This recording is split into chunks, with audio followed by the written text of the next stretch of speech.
Back here in festive Cleveland, Ohio. Fans getting their shots up outside, inside. The Warriors and Cavaliers are getting themselves warmed up for Game 3 of what the home team has to consider a must-win here tonight. We are joined by the commissioner of the NBA, Mr. Adam Silver. Congratulations on another fantastic season, first of all. ABC says the ratings for the first two games of the NBA Finals are near record levels for them. All good stuff. And yet you have so many items left on your plate as we approach the offseason. We're a year away from a potential work stoppage, as you know. You've got the academic issue, which you've addressed many times. If there were one thing that you could remove from your plate this summer, what would it be? Well, I'd love to resolve the issue in North Carolina right now, where we're playing our next All-Star game. I know Charles talked about that again in the last few days. And we need to resolve that. And I know, Charles, you've said we should move the game now. I'd rather at least remain for the time being as part of the discussion and persuade North Carolina to make a needed change rather than moving on. We are looking at alternatives. We have no choice. But I went to college in North Carolina. It's a great state. I was just down there 2 weeks ago. Most people I talk to recognize that a change is needed. I think we can compromise. I think the so-called bathroom aspect has been overplayed. Okay. I think it's become a much bigger issue than Charlotte, North Carolina right now. Obviously, the Department of Education has weighed in, the Department of Justice, President Obama, the federal courts have weighed in, so that aspect's going to be worked out in the courts. But I still think they need to ensure that the LGBT community has the fundamental protections that all citizens should be provided for. And it's an ongoing discussion we're involved in North Carolina. Well, let me ask you this. I heard a couple of conversations you've had about the Hacker Shack. I don't think you should change the Hacker Shack. We have players that they can't good enough to shoot free throws. We can't not keep those guys in the game. You know, in sports, you use every advantage that's available.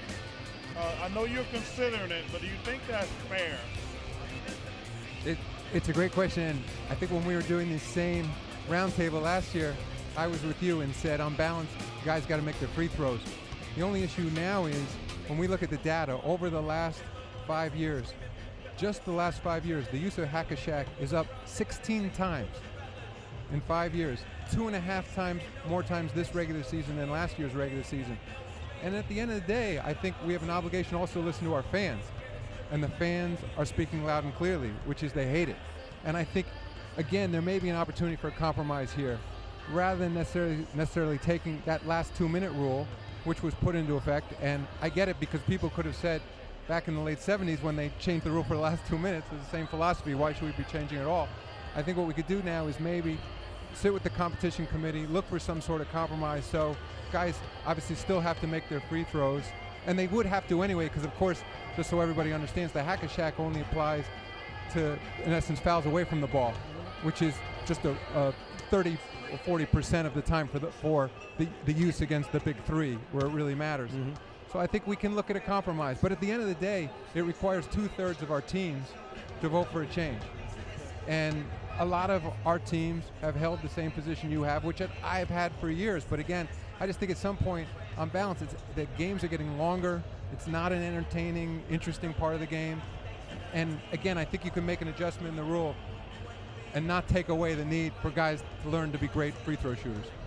Adam, shifting gears here, the NBA is probably, of all the professional sports leagues, is very aggressive with technology, digital and social media, where the league is very savvy. Going forward and projecting ahead into the future, how do you feel that technology plays a role in the growth of the NBA as a global brand? Well, it's a great question. One of the things for us, you know, we used to talk about prime time in terms of when our games were on. Largely you think of prime time is because that's when the majority of people were in front of a television at home, in their living room, in their bedroom. Now, the way smartphones are, tablets are, in essence, you always have a television with you.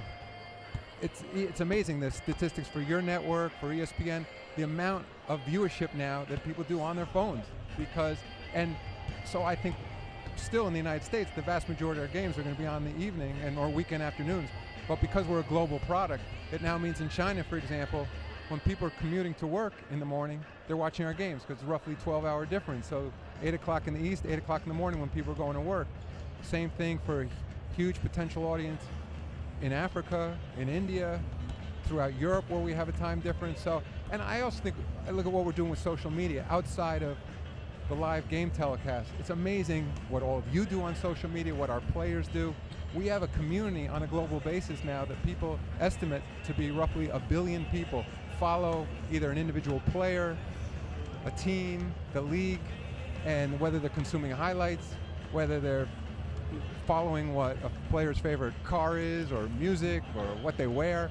That's this whole community around the NBA. It's just quite incredible. So I think that's where technology is really going to change this league. Chuck's not on social media yet. No, wait. I feel no need to talk to these fools. Adam, my question is regarding Kevin Love today and the concussion protocol.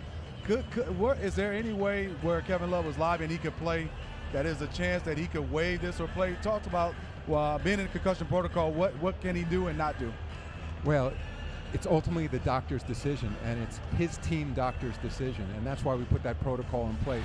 The league oversees the program as well, but it's in his interest, and the reason we have that protocol is because, of course, and you all great players know, you want to be on the floor. You want to be there for your team, you want to be there for your teammates, but it's not in his best long-term interest to play, and that's why the protocol is there, and it can't be overruled, and until the doctor finds that he is back to the normal level of activity and all his symptoms are appropriate and he's had appropriate rest. And it's unfortunate because at the biggest stage for him to be out for a game, but it's the health, of course, comes first of our players. While we're on the subject of health, the NBA works closely with USA Basketball. The national team obviously is comprised of NBA players. There have been some athletes out there, notably Pau Gasol, who have expressed concern about playing in the Rio Olympics because of the Zika virus. At this stage, how comfortable are you as the NBA's commissioner with your highest profile players playing in Rio? I'm comfortable with the players making individual decisions. The fact is, I live in New York State. They're appropriating emergency funds for Zika there. Yeah. Brazil, it will be their winter. It may be worse in the southern United States than it will be in Brazil. So it's a huge issue for all of us, Zika. So we're in the process of talking to a panel of expert doctors, sending out information to all our players, whether or not they're participating in the Olympics or not. But I think ultimately players need to make those decisions. But as of now, I'm planning to go to Rio. But it's like a lot of issues that we face with in society. There's risk everywhere you look. And at least right now, the best information is that you can balance that risk against your desire to play and choose to play or not. But if players, frankly, in any sport, we're hearing that already, choose not to go, I understand that. Right. Commissioner, we enjoy the time. As always, great to have you with us, and congratulations on all of this. Thanks, guys. Thanks for having me. Thank you. Adam.